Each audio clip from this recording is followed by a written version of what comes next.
He only meant to help her die warm, but fate doesn't ask permission. The Pharaoh's word made her queen. The truth made her a target, and the man who gave her a cloak, he vanished until she needed him again. The girl should have died on the stones. They left her there, throat parched and skin torn raw from the desert winds, one ankle shattered beneath the weight of a toppled cart. Her hands twitched against the grit, grasping for a water jug long emptied, for a mother long buried, for gods that no longer answered. It was not the kind of death you saw in stories. No glory, no last words. Just the dry sound of her breath catching as her ribs caved in slowly against the weight of heat and dust. And yet the stranger stopped. He wasn't supposed to, not by the rules of this land. A man walking alone kept walking. He kept his eyes down, his mouth shut, his cloak pulled high to shield him from other men's business. That was how nomads survived, by not looking too long, by not helping anyone. But he did look. He looked and he knelt. "Where are your people?" he asked, voice quiet, roughened by travel and salt. The girl couldn't answer. Her lips cracked open, but nothing came. She was barely more than bones and blood now, some sun-cooked remnant of what might have once been someone's daughter. Her eyes fluttered open just long enough to see his shadow falling across hers. The man reached down, tugged the heavy gray cloak from his shoulders and wrapped it around her shaking form. It wasn't kindness, not exactly. He didn't whisper promises. He didn't lift her up or say she'd be all right. He just covered her, tucked the edges tight against the chill that creeps in right before the body gives out. Then he placed a water skin by her hand, half full, and turned to go. She tried to move, to thank him, but the world had gone soft and strange. The wind carried his footsteps away into silence. Her last thought before darkness took her was that he had beautiful hands, strong, calloused, and careful. Then the sky turned black. At sunrise she awoke screaming. She was not dead, that was the first sin. The second was that she wasn't on the road anymore. There was stone beneath her, polished, cooled, swept clean. Her ankle was bound with silks. Her lips tasted of honey.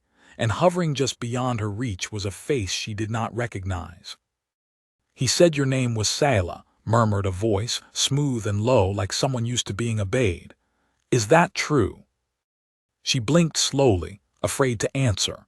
Her name had never been worth anything. Sayla was what her mother called her when they hid from tax collectors in the grain fields. Sayla was what the last master shouted when she moved too slowly. Sayla was the girl they left to die. She nodded. The man smiled. "Then Sayla, you should know something." He leaned close, and that was when she saw it.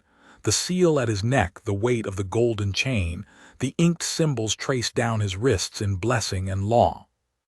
He was Pharaoh. "You were left to the sand," he said, "but the gods did not accept the offering, so I have." She didn't understand. "I claim you," he said, "as wife." Sayla's mouth opened, but no sound came. There was no comprehension, just the slow crawl of disbelief up her spine. Wife. She was barely alive. She didn't even know this man. How could a girl once owned by soldiers, once marked by shackles, now be claimed by the son of the gods? But he was already standing, already walking away. Servants flooded in behind him, silent and swift, touching her as if she were something delicate and dangerous, bathing her, combing her hair, painting color back into her face. All she could do was endure it. Sit there, dazed, bones still aching from the desert, and wonder what cruelty this was. Because surely it had to be cruelty. No one gives you a crown without asking for something in return. They found the cloak. That was how it began unraveling. It had been tucked beneath her back, nearly discarded as soiled rags. But one of the linen keepers held it up, frowned, and brought it to the steward. The steward brought it to the vizier. The vizier brought it to the pharaoh. There was a mark on the inside hem, a nomadic symbol stitched in coarse thread, not a house sigil, not a merchant sign, a warning, a promise, a name that hadn't been spoken in the kingdom in 7 years. When Pharaoh saw it, his expression did not change. Not even a flicker. But later that evening, when the girl asked where the man had gone, the one who gave her water, the one who wrapped her in warmth and disappeared, Pharaoh only smiled faintly. "He left," he said, "as such men do." "But he saved me," Selah whispered. "Yes," the Pharaoh said, lifting a gold band from the tray beside him. "And now I will keep you saved." He placed the ring on her finger without asking. They wed in silence. There was ceremony, of course, procession, song, the pounding of drums so deep it made her heart rattle against her ribs. Selah walked barefoot through flower-strewn steps, her hair braided in heavy coils down her back. She wore no veil. Her scars were not hidden. The people whispered. Pharaoh made no speeches. At the temple gates, he took her hand in front of the priests. The air was thick with incense. She expected a declaration, some sacred words to bind her, but he said nothing. He only looked at her and nodded once. It should have ended there. It didn't. The first night, Selah awoke to the sound of breathing, wrong breathing, fast, shallow, someone standing over her in the dark. She rolled, her hand finding the edge of the silk-sheeted cot, ready to cry out, but the figure was already gone. Just a whisper of movement past the open curtain. When she asked Pharaoh the next morning, he dismissed it. "Dreams," he said. "The dead often stir when the living rise too far above their station." He meant it as a joke. She didn't laugh. On the fourth night, she found a message scratched into the basin. "You wear a dead woman's ring." She showed no one. They fed her lies, sweet and shaped like prophecy. She was the gods' chosen. The desert had spared her for a reason. Her womb would bring a new line of kings. Her voice would soften war. Her hands would restore balance. But when she walked the halls, soldiers looked away. When she entered the temple, the priests bent slowly, as if unsure if she deserved the weight of their reverence. When she stood beside Pharaoh, he smiled, but never touched her, never asked her how she slept, never spoke the name of the man who gave her the cloak. She began to ask questions. She began to see things. At the edge of the market, a beggar touched her sleeve. "You carry his scent," he rasped. "Salt and cedar, that cloak was his." Selah turned. "Whose?" But the beggar was already gone. On the 7th morning of her queenship, she found a mark carved into her door. The same as the one inside the cloak. The same shape Pharaoh's men refused to speak of. A sigil of exile, a brand of betrayal, but also maybe a promise. She stared at it until the sun rose fully, and with it a memory returned. The man's hand as he'd pulled the cloak from his shoulders, the line of his jaw, the silence of his help. He hadn't stayed, but he hadn't abandoned her either. And something told her he hadn't gone far. By the 12th day, 3 things had become clear to Selah. First, no one had expected her to survive, let alone speak with such clarity. The court whispered behind closed doors, their voices rising like steam from boiling water, soft at first, but now more frequent, more bold. They spoke of her eyes, too sharp for a girl from the gutters, of her bearing, too still, of her refusal to be reshaped like clay. Queens, after all, were meant to smile gently, bow their heads, and echo the voice of the throne. But Selah listened when she was spoken to, and worse, she remembered. The names, the titles, the way each servant's eyes darted when they lied. Second, the Pharaoh was watching her more than he admitted. He played the part of the detached ruler well, rarely touching her, rarely summoning her, but she could feel his presence in every corner of the palace, his gaze in every hall she wandered, his echo in the servant's hesitation. He was a man of silence, but silence, Selah had learned, was rarely empty. And third, the mark had meaning. She'd found it again, not carved this time, but pressed into the soft wax of a sealed scroll that was never delivered to her. It had slipped from a steward's sleeve as he passed by in the morning light. She'd stooped quickly, faster than they expected a queen to move, and caught it before it hit the floor.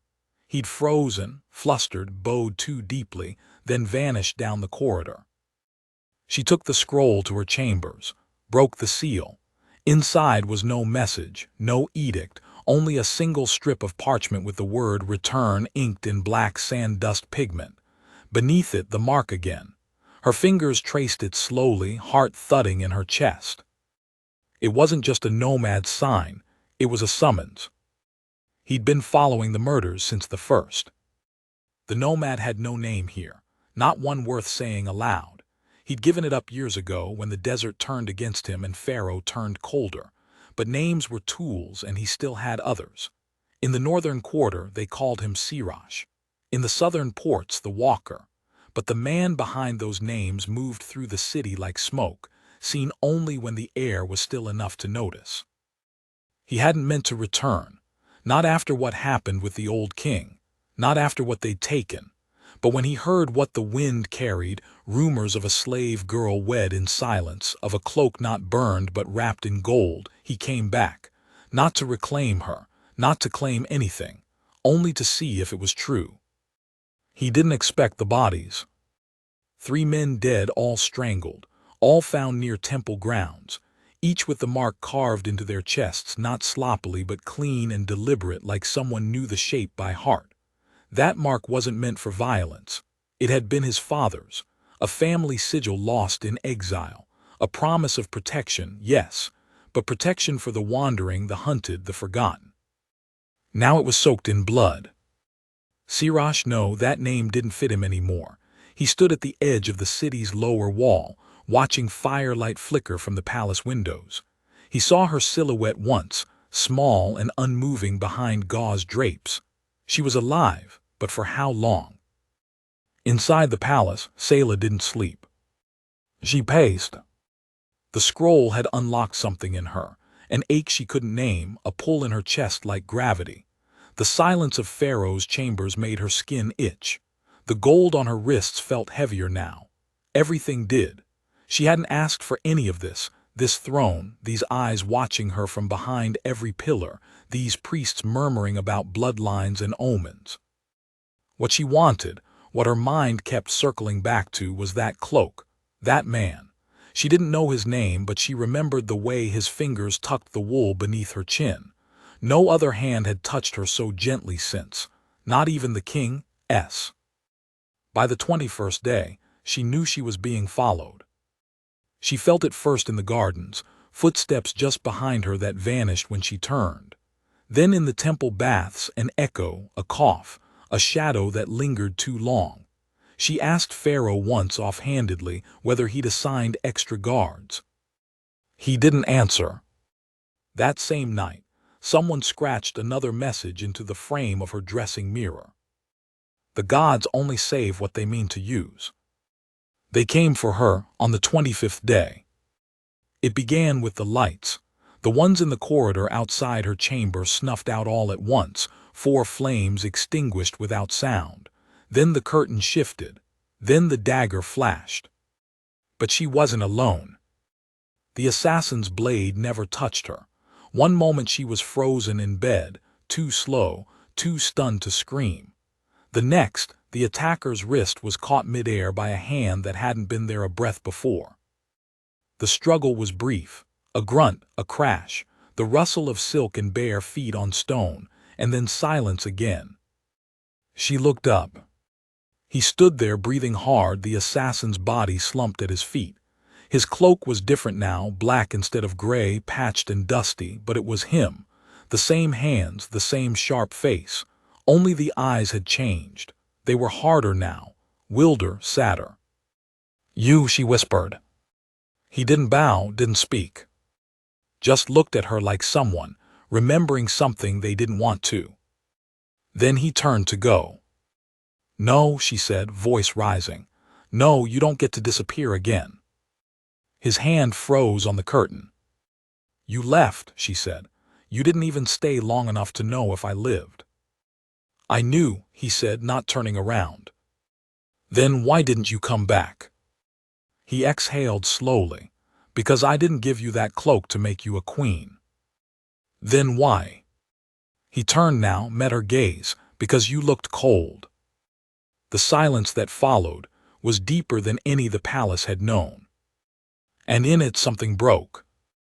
Not a heart, not a vow, but maybe a beginning. They buried the assassin in secret. Pharaoh did not ask questions. He never did. But the next morning Selah found the pillows in her chamber slashed, not by accident, not by mistake, a warning. She was being protected. And someone hated her for it. That night the man came back. He didn't say why. He just stood near the door, silent, while she paced the room and questioned everything. Who had sent the killer? Why the mark kept appearing? Why the servants wouldn't look her in the eye anymore? He listened. Then finally, you shouldn't have married him. She turned sharply. I didn't ask to, I didn't ask for any of this. I know, he said, but it's too late to be no one. I never was no one, she snapped. You just didn't stay long enough to find out. The words hit. He looked away, but didn't leave. Your mark, she said after a beat. It's being used. I know. Why? He didn't answer. And this time she didn't push. The next day, another murder. A temple scribe found drowned in the ritual pool. The mark again carved into his palm. The priest said nothing. The court said less. But she saw Pharaoh's face as the body was brought past the throne room, something sharp and knowing in his gaze, like he'd expected this, like it was all part of a larger game. And in that moment, Selah understood something terrifying. She wasn't the queen. She was the bait. That night she slipped from her chamber without guards. Found him waiting where the garden met the eastern wall. I need to know, she said. Why me? He didn't lie, not this time. Because you're not from here, because you survived, because Pharaoh needed a new prophecy, one the people could believe. And you. He paused. I gave you a cloak. I didn't know I was giving you a throne. But it was too late now. Because the kingdom believed. Because the people had seen her walk through fire and live. Because someone wanted her dead. Because someone else had begun to kill to keep her alive. And because the next message, carved in stone outside her chamber door, read only this. Choose. By the 30th day, the palace walls no longer felt like stone. They felt like skin twitching with whispers, tightening with heat, reacting to her every step like a body under siege. Selah had grown used to being watched, but this was different. This was personal. And for the first time since the desert, she was beginning to feel afraid again, not for her life but for her mind. For the creeping suspicion that something was being done to her, slowly and with purpose, like a rope tightening. You feel it too, she whispered to the man when they met again by the broken fountain. He hadn't told her his name. She stopped asking. He nodded. They're changing the air around you, piece by piece, so that one morning you'll wake up and think it was always this way. Why? Because you're too alive. She stared at him. That's not a crime. It is, he said, to people who survive on control. She thought of Pharaoh then, of his eyes, always calm, always measured, of the way he kissed her forehead with no heat, of how every decision he made felt like it had already been made long ago. You knew him, she said suddenly. The man didn't flinch, but his jaw tensed. You knew him, she repeated, before all this. He didn't deny it. What happened?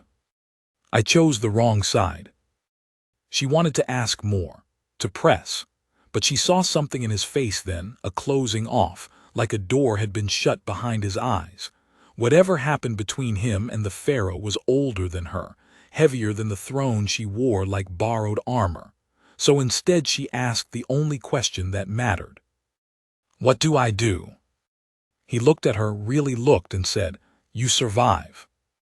The court was restless. That week a drought warning came from the east, followed by a failed harvest report from the delta. The scribes said it was bad luck. The priest said the gods were waiting, but everyone else turned their eyes to the queen. Because when a king married a miracle, miracles were expected to continue. And when they didn't, someone had to answer for the silence. That was when the high priestess arrived. Her name was Minot, and she moved through the palace like someone made of glass and steel, too fragile to touch, too sharp to survive. She wore no jewels, only ivory. Her eyes were white with age or ritual, no one could say which, and her voice was a whisper everyone obeyed. She asked for Selah the moment she crossed the gates. The meeting took place in the Temple of Sky, a sacred chamber high above the city where prayers rose through holes in the stone and disappeared into the open air. It was meant for communion, for seeking, but Selah felt only dread as she entered. "You walk strangely for someone so blessed," Minot said by way of greeting. "I was not born to marble floors," Selah answered. "Nor were you born to gold.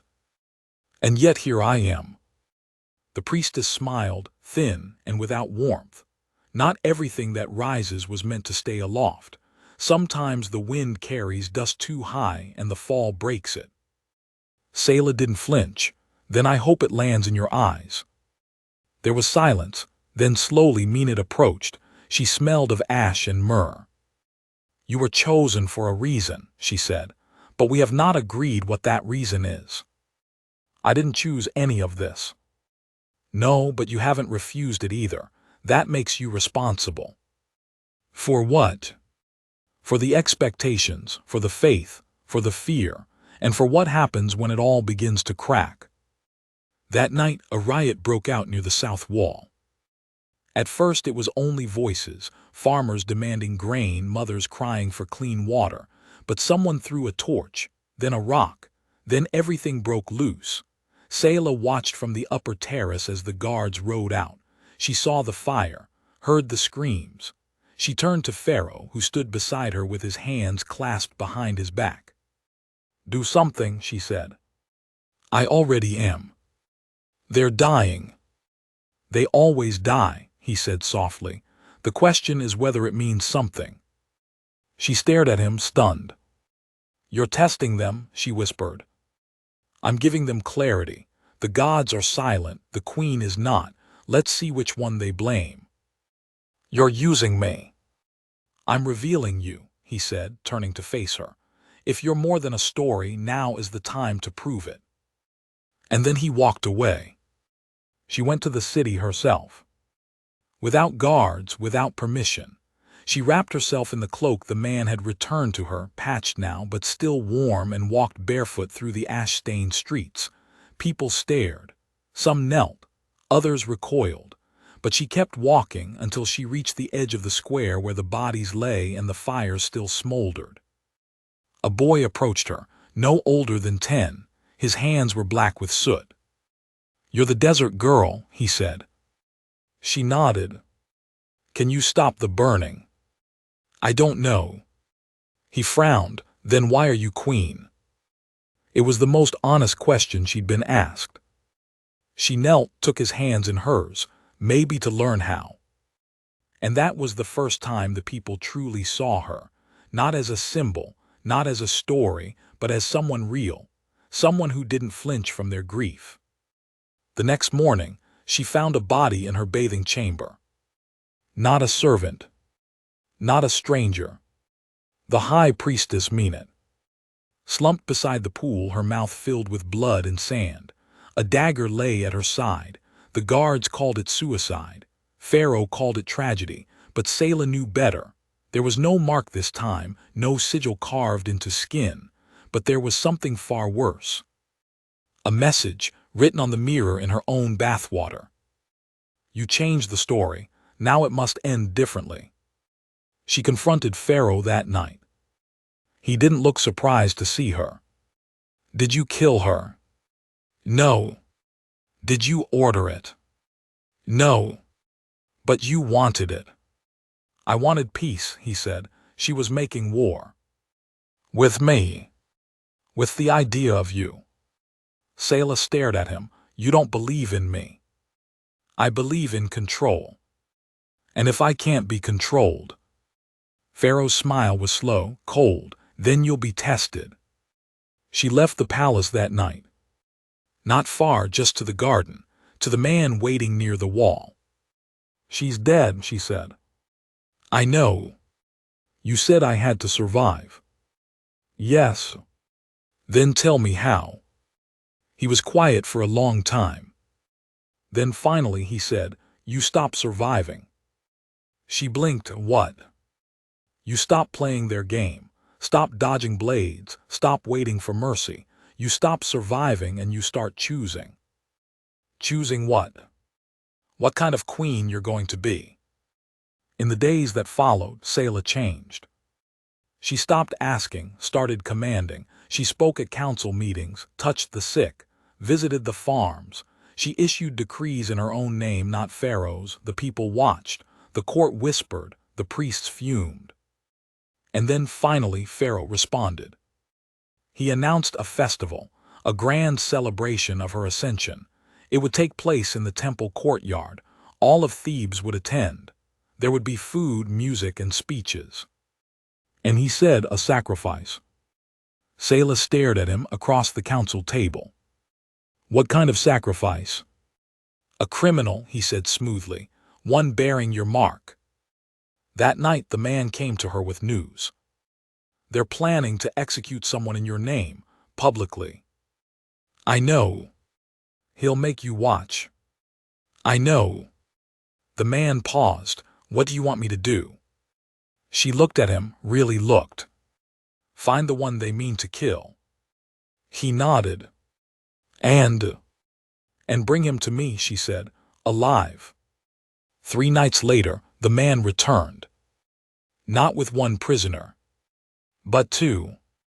The first was a boy, young, frightened, no more than 16, with the mark inked on his shoulder. Not carved, inked, a copy, a forgery. The second was something else. A messenger, bound and bloodied, but not beaten. He looked up at Selah and smiled through cracked lips. He knows, he said, about the man in the cloak, about your visits to the garden, about the people who follow you now. Selah's heart stopped. The messenger leaned forward, even as blood dripped from his mouth. Run, queen, he whispered. Run far, because tomorrow. He grinned. The gods are coming for you. At dawn, the palace prepared for celebration. Ribbons twisted around marble columns, incense burned in every hall, and fruit was piled high in golden bowls that hadn't seen use since the old king's reign. Couriers rushed through the gates bearing last-minute offerings from distant provinces, and musicians tuned their instruments beneath shaded courtyards. Everywhere Selah turned, people smiled. But none of it felt like joy. Because joy did not come dressed in soldiers' armor, and the soldiers had doubled at every corridor. Because the boy, the marked one, the copy, was missing from his cell, taken in the night. Because the festival was not for her ascension. It was her crucifixion in silk. She hadn't told the Nomad what the messenger had said. Not yet, not when the walls still had ears, but she had seen something shift in him the moment he brought the prisoners, something beyond fear, something deeper than anger, the kind of stillness that came before a storm when the desert hushed to listen. He knew, not all of it, but enough to stay close. And for once Selah led him. The morning passed like a parade. Foreign envoys bowed before her, their jeweled collars clinking softly. Dancers spun beneath her terrace. Children sang of harvest and peace. All the while Pharaoh watched her from across the dais, his smile a thread pulled too tight. He hadn't mentioned the sacrifice again. But Selah knew it hadn't been forgotten. At midday the high priest took the stage. His voice echoed over the crowd as he spoke of renewal, of divine union, of the queen who had walked from death and carried light in her breath. He called her Anka, life from ashes. The crowd chanted it back, and the sound of it made her stomach turn. Not because it wasn't true, but because it wasn't hers. She hadn't walked through fire to be claimed. The first sign came with the offering.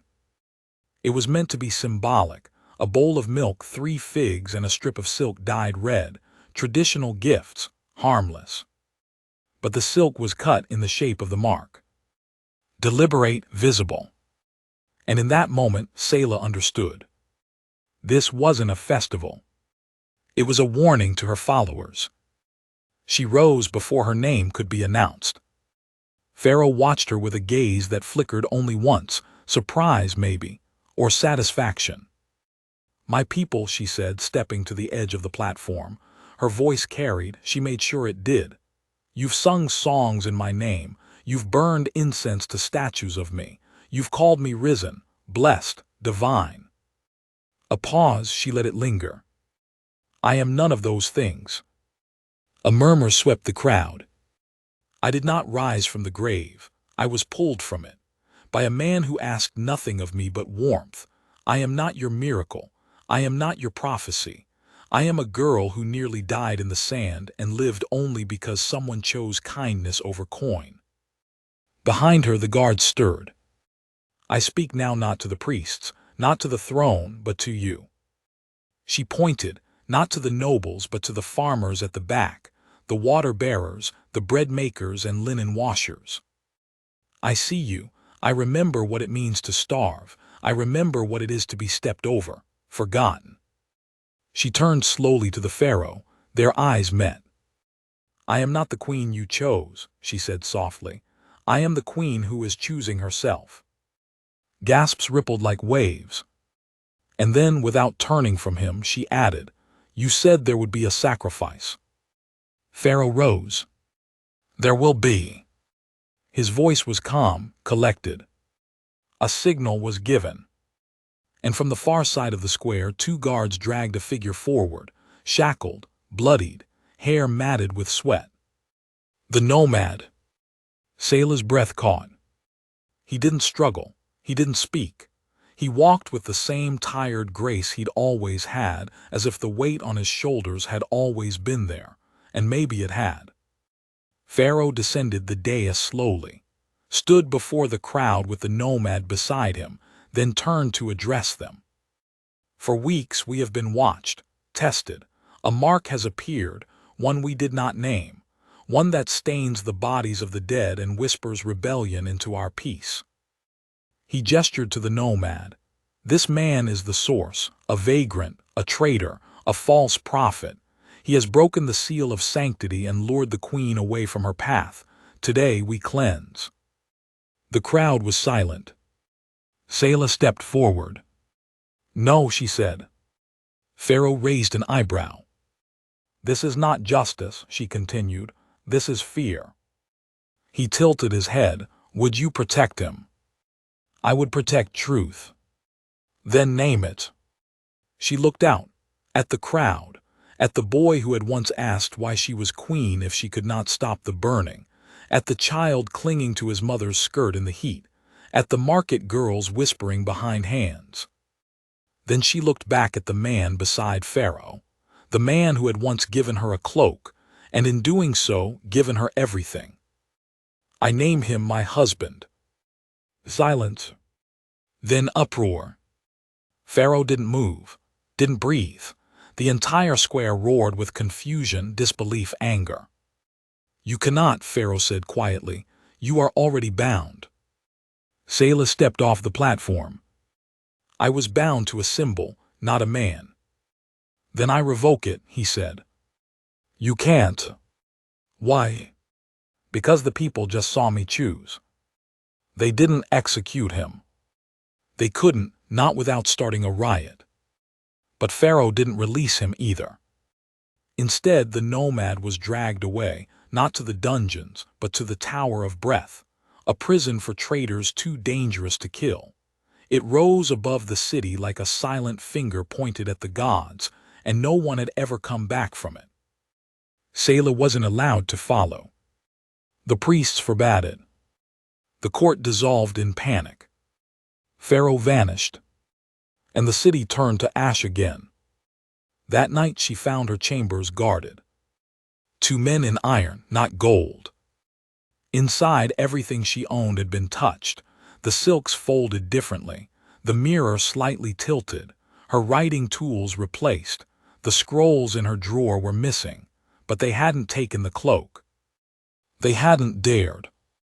She took it in her arms and held it close, the weight of it grounding her. Then she went to the only place the guards wouldn't follow. The catacombs. Beneath the palace lay a labyrinth of tombs and storage chambers long abandoned. It was here she found the scribe, the real one, the one meant to be sacrificed in the Nomad's place. He was alive, barely, bruised and hidden behind crates of forgotten relics. He bowed when he saw her, but she lifted him to his feet. "I was told to lie," he confessed. "To say he'd de-spread the mark, that he'd summoned followers. I couldn't." "Who told you?" The scribe's eyes flicked to the ceiling. "The one who speaks to Pharaoh when no one listens." Minot had spoken of someone like that, a whisperer, a guide, someone older than the throne, older than memory. "The god tongue," she said. He nodded. She returned to her chambers and found a note under her pillow. It bore no seal. Only a single line. "At dawn, the gods will claim the throne." She had until sunrise. To free the man she loved. To stop a war she hadn't started. To become something more than a girl who survived. And just before the first sliver of morning light touched the horizon, Selah stepped onto the rooftop of the Tower of Breath. She wasn't alone. He was there. Alive. Waiting. But so were the guards. And behind them Pharaoh. His eyes this time were not calm. They were desperate. "I gave you everything," he said. "I made you a legend." "No," she said, "you made me a lie." He stepped forward. "Do you know what happens now?" "I do." "Then say it." She turned to the people watching below. To the gathering crowd. To the torches flickering in the dark. Then back to the man who had saved her with nothing but a cloak. "I choose him." She reached out, took his hand, and pulled him into the light. The scream of the horn shattered the silence. It wasn't a call to prayer. It was an alarm, one that hadn't been sounded in over 30 years, not since the walls of Thebes were last breached by fire and foreign blades. But this time, the threat wasn't coming from beyond the gates. It was coming from within. Atop the Tower of Breath, Selah's cloak billowed in the wind as she pulled the Nomad to his feet, his wrists still raw from the manacles. He hadn't spoken yet, not fully, but the look he gave her was enough, a look that asked, "Are you sure?" She didn't answer with words. She turned to the crowd instead. The courtyard below had filled with soldiers, priests, servants, nobles, everyone who mattered, everyone who didn't. They were all staring up at her, waiting. She raised her voice. "Let it be known. I chose not power, not fear, not prophecy. I chose a man. I chose truth." The words rang out like a stone thrown through stained glass, and the cracks began immediately. The first came in the form of a priest who stepped back in horror, hands raised. The second came from the guards, unsure whether to sheath their blades or draw them. The third came from the people. A sound, not a cheer, not yet, but something rising, something breaking loose. Then came Pharaoh. His voice was colder than morning. "You choose rebellion then, treason." "No," Selah said. "I choose to live outside the lie you built." "You would tear down everything." "No," she said, "but I won't carry it for you anymore." He stepped forward, slow and certain. "Then you are no longer queen." Selah didn't flinch. "I never wanted to be." The words hung there, heavier than any threat. Then Pharaoh turned. "Take them both." The guards surged forward, not hesitating this time, not confused. Orders had been given. The lines were drawn, and Selah and the Nomad had seconds to act. But they were already moving. The edge of the tower was close, too close, and the leap was madness, but so was the life they'd been given. She gripped his hand tighter. He squeezed once. And then they jumped. They didn't fall far. Below the tower's west side, a massive canopy had been strung the night before in preparation for the festival's fireworks. It sagged under their weight but held just long enough to break their fall before tearing open and dropping them hard into a shallow water basin. Sayla hit the stone edge with her shoulder and cried out but didn't stop moving. The Nomad was already pulling her up, already running. Shouts rose behind them. Arrows whistled. Somewhere, someone was screaming for the gates to be sealed. But the city was on their side now, or at least confused enough not to stop them. They vanished into the maze of back alleys, slipping past bakeries and dye shops, through drying laundry and temple outbuildings. Children pointed. Dogs barked. At least twice, strangers stepped aside just long enough to block the view of pursuing soldiers. By the time they reached the edge of the artisan quarter, Sayla's legs were shaking and the Nomad's tunic was streaked with blood. Not hers. "We can't outrun them forever," he said. "I'm not trying to outrun them," she gasped. He looked at her. She pointed past the wall. To the river. The Nile glowed in the early light, wide and silver and full of ghosts. Skiffs and barges floated in the distance. Sayla grabbed a merchant's boat tied to the pier and cut the rope with a broken piece of pottery. The Nomad shoved off with an oar, and they drifted quickly into the current, the wind finally at their backs. For a moment, just a moment, it felt like freedom. Then she saw the ships. 3 of them. Sailing in from the north. Black sails, no markings, and they were not Theban. The Nomad saw them too. "That's not a trade fleet." "No," Sayla said, "it's the god tongue." By mid-morning, the city burned. It began with the Temple of Birth. A fire sparked in its archive chamber, though no one knew how. Then came the granary, then the east wall. The gods, it seemed, had come not to claim the throne. They had come to cleanse it. The black-sailed ships docked without resistance. Their men wore no armor, only robes stitched with bone. They carried no banners, only torches. They spoke no names, but wherever they passed, silence followed. Because they were not there for war. They were there for judgment. Sayla and the Nomad watched from a reed-covered embankment 2 miles downriver. "They're not killing," he said slowly. "Not yet." "No, they're gathering." "For what?" She shook her head. "A reckoning." "For you." "No," she said, "for him." "The Pharaoh." By evening the sun bled over Thebes, turning stone to rust and gold. The black-robed figures moved through the palace unhindered. The people did not fight. They watched. They waited, as if some part of them had always known this would come. At dusk, the outer courtyard was filled with every high priest, general, and noble in the city. And Pharaoh sat alone atop the ivory dais, hands resting on his knees, unmoving. The god tongue stepped forward. A woman. Tall, her skin marked with glyphs older than writing. Her mouth sewn shut with golden thread, and yet her voice rang clear in every head. "You broke the order. You named a miracle and tried to own it. You turned love into leverage. You do not get to decide what the gods allow." Pharaoh did not speak. He didn't need to.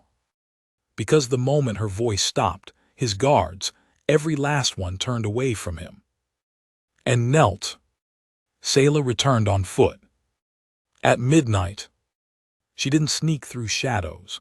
She walked through the front gates, her cloak soaked, her feet bare, her face cut from the leap. The people parted, not out of fear, not even awe, but recognition, of someone who had chosen twice to face the fire instead of kneel to it. The god tongue was waiting. And when Sayla reached her, they looked into each other's eyes and saw no defiance, no rivalry, only a terrible, shared understanding. "I never wanted any of this," Sayla said. "You never needed to," the god tongue replied. "You lived, that was enough." Then she held out a knife. Sayla looked at it, then at the throne. No, she said. I will not kill him. It is not for him, the god tongue said. She turned and pointed to the mark on Sayla's wrist. The story ends when the mark does. There were two choices. End the story by cutting herself, burn it out, die a symbol. Or let it live and become more than one. Sayla took the knife. But she didn't turn it on herself. She knelt beside the scribe, the same one who had warned her, who had suffered for telling the truth. She took his hand and gave him the mark. Not with blade, but with ink. The same way it had once been given to her. One stroke at a time. Then she turned to the girl who had passed her bread in the alley. The old man who had hidden her in the catacombs. The child who once asked why she was queen. One by one she marked them all. And said, now it lives in us. By dawn, the city belonged to no one. Not to Pharaoh. Not to priests. Not to fire. But to the people.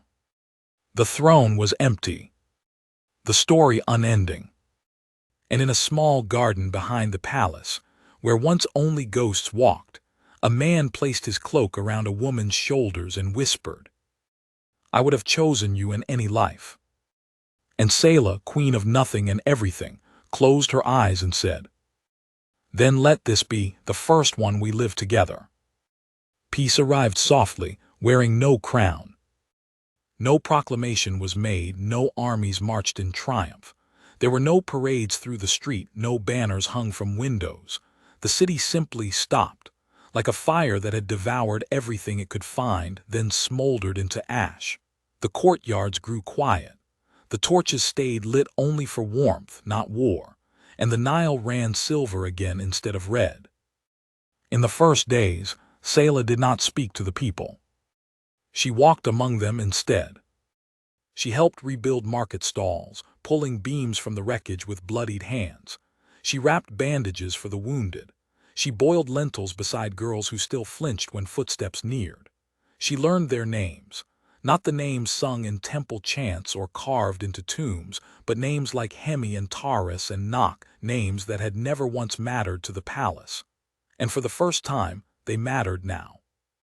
No title followed her. She did not demand obeisance or tribute.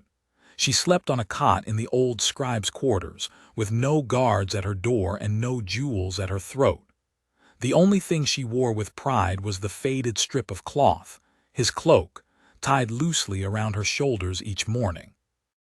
The nomad remained close, but never ahead, never above. He helped mend walls, tilled a patch of dead earth behind the south barracks, carried water from the well like any other man. Sometimes, Sayla watched him in the early light as he stood beside the children he'd once rescued, letting them toss pebbles into his open palms and tell him stories too wild to believe. He smiled often now. Not wide, not proud, but full. Like a man who had lost so much, he'd finally stopped bracing for more. The god tongue vanished the third night after the fall. No word, no message, only a single golden thread left behind in Sayla's chamber, curled like a question across her writing table. She was never meant to stay, the nomad said when Sayla found it.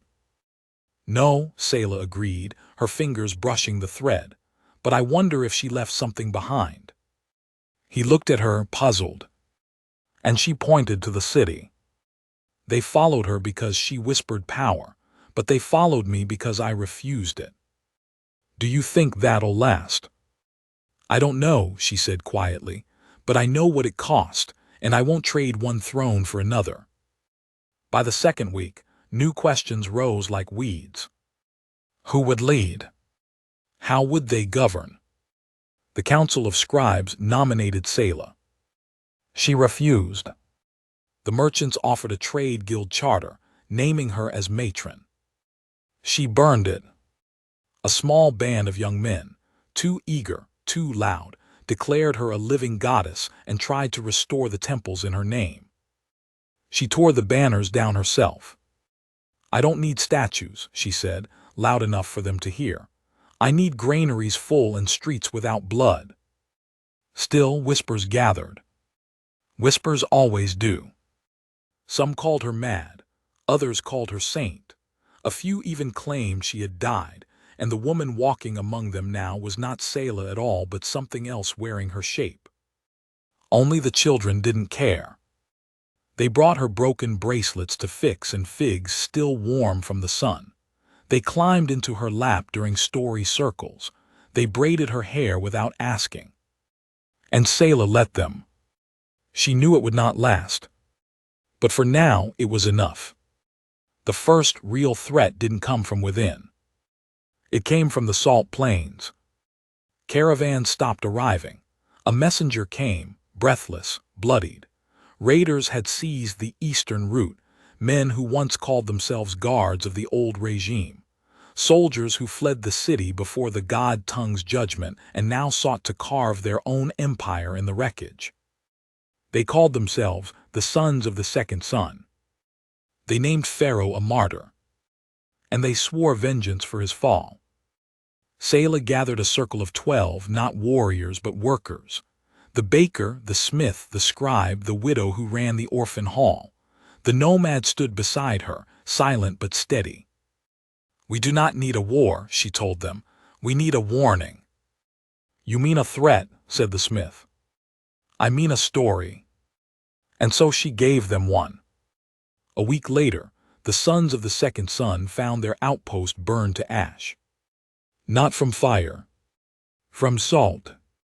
Someone no one knew who had poured sacks upon sacks into their wells, into their grain, into their wounds. They awoke gagging, coughing, unable to drink or heal, and written in charcoal across the gate. "We rose from dust, try burying us again." The sons did not return. But not every danger had a face. Some came in silk.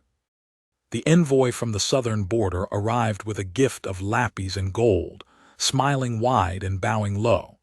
He said he brought messages from queens and kings too distant to kneel in person. He said he admired Selah's strength. He said the word empress. She listened. She smiled. And she sent him away with a basket of onions. "No more thrones," she muttered when he was gone, "not even gilded ones." But not everyone wanted to leave the old world behind. It began small. A temple bell rung too early in the morning. An old prayer scratched into a wall. Then a young man was found painting the old mark, hers, across the entrance of a bakery. When questioned, he said nothing. But when they searched his room, they found scrolls, drawings, even chants. He wasn't alone. More followed. They called themselves the Flamebound. Not rebels. Not worshippers. Something in between. "We want to protect what you are," they said when Selah confronted them. "I don't need protection," she replied. "But we do," the girl said, "from the next man who tries to put a crown on your head." Selah didn't have an answer. So she walked, through the city, past gardens in bloom and gutters still clogged with ash, past children learning songs without gods in them, past walls that bore her likeness even though she'd never posed. At dusk, she found herself at the place where the nomad had once pulled her from the sand. It hadn't changed much. Still quiet, still wind-carved. He joined her there without speaking. For a long time, neither moved. Then she said, "What if I can't stop it, the stories, the worship, the rise?"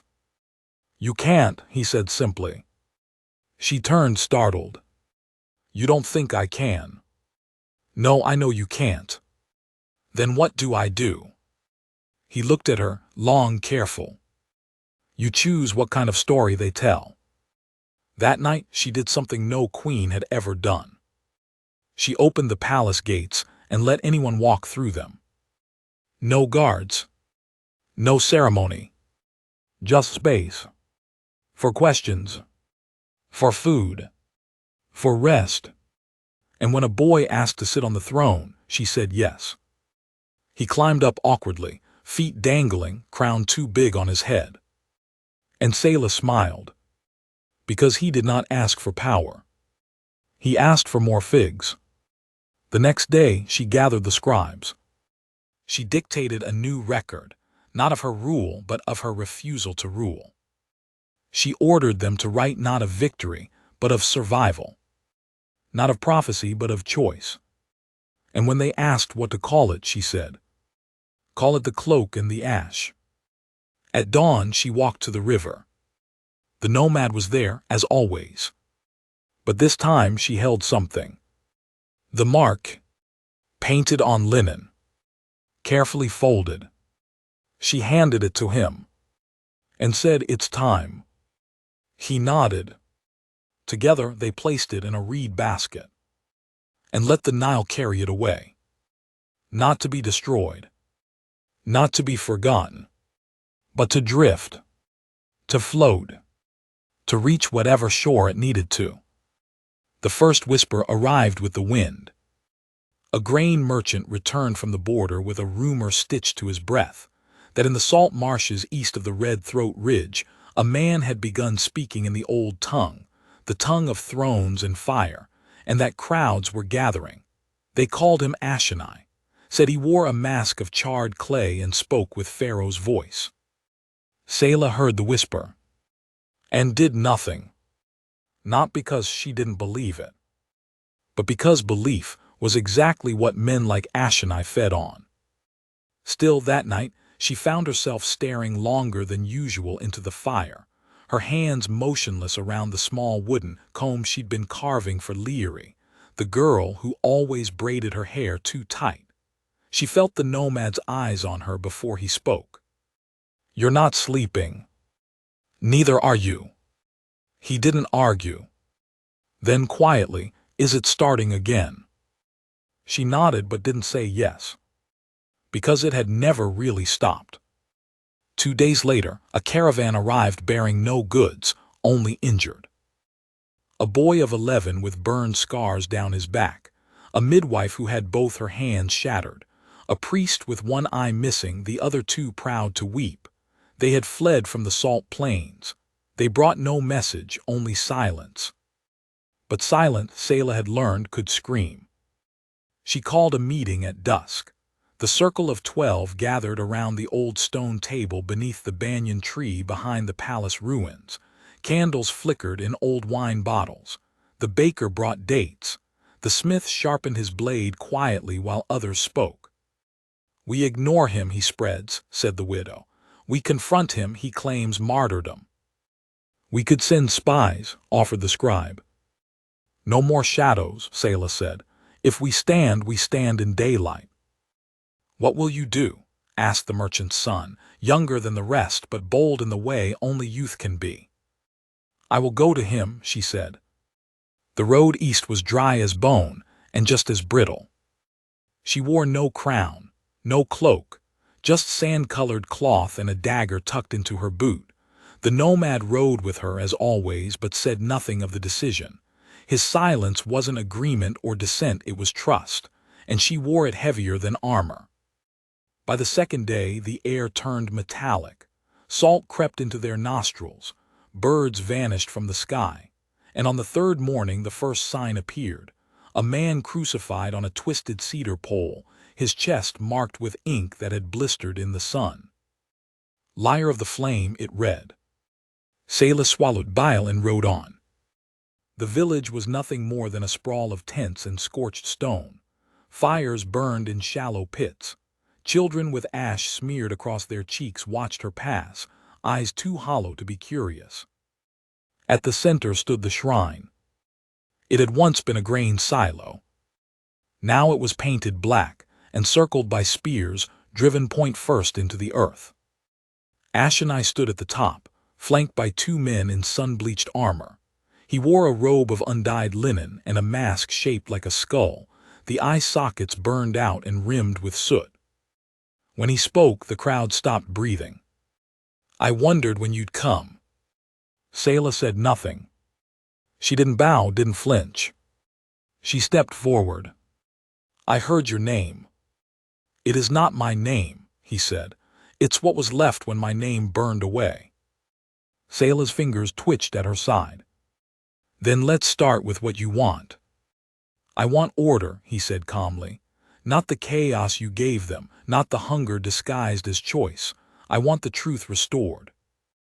There is no truth that lives in ash and bone, she said. You don't get to say what truth is. You abandon the gods. I abandoned thrones. Same thing. Sayla's voice sharpened. No, I chose just like they can. He gestured to the crowd. Can they? Look at them. They need something to kneel to. Give them freedom and they build cages. Give them silence and they fill it with screams. You were a fool to think they wanted peace. They want belonging, even if it means blood. You speak for them, she asked. I speak for what they fear to say. No, she said, stepping closer. You speak for yourself. You speak for the part of you that never stopped bowing, not even after the man you served was swallowed by his own lies. The crowd rippled with murmurs. Ashanai did not move, but his voice dropped low. Leave now, girl, or I will burn your name from every tongue. Sayla stepped onto the platform. I survived fire once. Then you know it always comes back. He raised his hand, but the dagger was already in hers, and she didn't use it. She dropped it at his feet and said, let them choose. Now no flames, no blades, no gods, just truth. The silence was volcanic. Then the first voice spoke.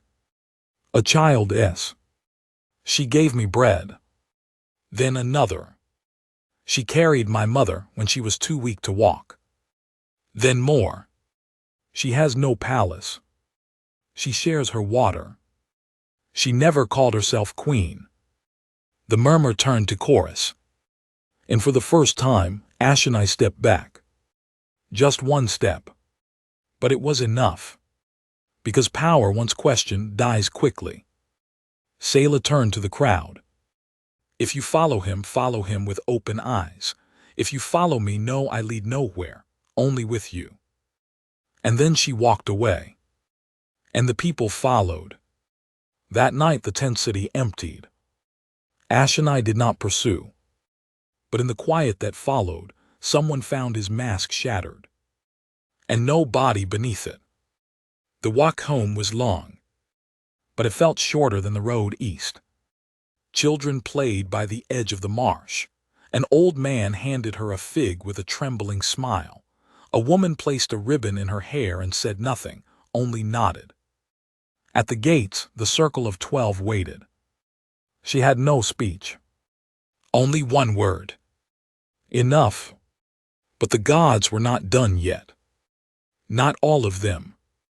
A tremor shook the ground the next night. Just a shiver at first. But by morning, it split the eastern aqueduct. By afternoon, a chasm opened 2 miles north of the old palace. And by night, a star fell. Burning, trailing smoke and silence. It struck beyond the city walls. But everyone felt it. Even those who didn't see. The Nomad met her at the edge of the crater. It wasn't fire. It was stone. Cold, dark as obsidian, cracked with strange lines that glowed faintly in the moonlight. She reached for it. The Nomad caught her hand. It's not from here. I know. Don't touch it. I must. She did. The world didn't end. But something shifted. Inside her. A memory that wasn't hers. A scream she'd never heard before. A name. Not Sayla. Not Ashanai. But before. And then it was gone. The stone cracked. And crumbled. Into dust.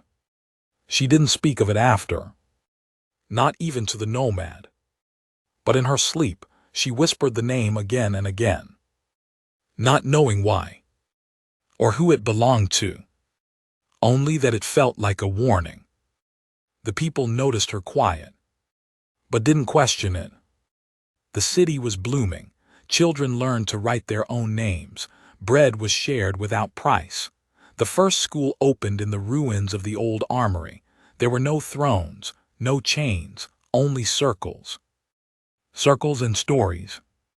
They called it the era of the open hand. But in the quiet hours before dawn, Selah sat at the old shrine, once Pharaoh's tomb, now a garden, and stared at the sky. Waiting. For what she didn't know. Only that something was coming. And it would not knock. It would take. The child had no name. He appeared beneath the fig trees, 6 years old, silent, unafraid, eyes like pale glass. When Selah knelt beside him, he reached not for her hand, but for the faded strip of cloth at her throat. The old cloak. He smiled. Not like a child, like someone remembering. Then he walked into the orchard and vanished. That night Selah dreamed of silver streets and thrones held aloft by sound, of a boy at the center, holding her cloak, saying nothing, just watching. She woke shaking. The Nomad was already there, she told him. I've seen him too, he said. In the days that followed, rumors gathered like clouds. The river pulled away overnight, revealing dead fish and sun-bleached bones. A fig tree in the orchard burst into light and vanished, leaving only a spiral scorched into the soil. Some said it was magic, others said it was warning. The circle of 12 asked no questions, they only looked to Selah. And for once she had no answers. When the crater cracked open again, she went to it. What she found wasn't fire or ash, just a shape hovering in the stillness. Some saw wings, others saw knives. It spoke without sound. You are the beginning of an ending. She collapsed. 3 days passed in silence. Then, at dawn, Selah walked barefoot to the fountain where she once begged for water. She stood in the basin, cut her palm, and let her blood fall. I am not a queen, she said, not a god, only a choice. She held out her hand. And one by one they came. The widow, the merchant's son, a child with no voice, a woman with too many scars. They came not to follow but to build. The boy returned on the last day of flood season. Older, though no time had passed. He handed her the cloak, restored, and whispered, "It's time." For what? She asked. To finish. They went to the crater. It was still now. At the center, only a mirror. She looked in and saw every version of herself, the slave, the rebel, the would-be queen. And finally, just a woman. Not burning. Not buried. Here. She placed the cloak over the mirror and left it behind. No statue was built. No throne preserved. But fig trees grew taller than temples. Children learned her name beside their own. And when asked what she gave the world, the Nomad always said, she didn't save it. She taught it how to begin.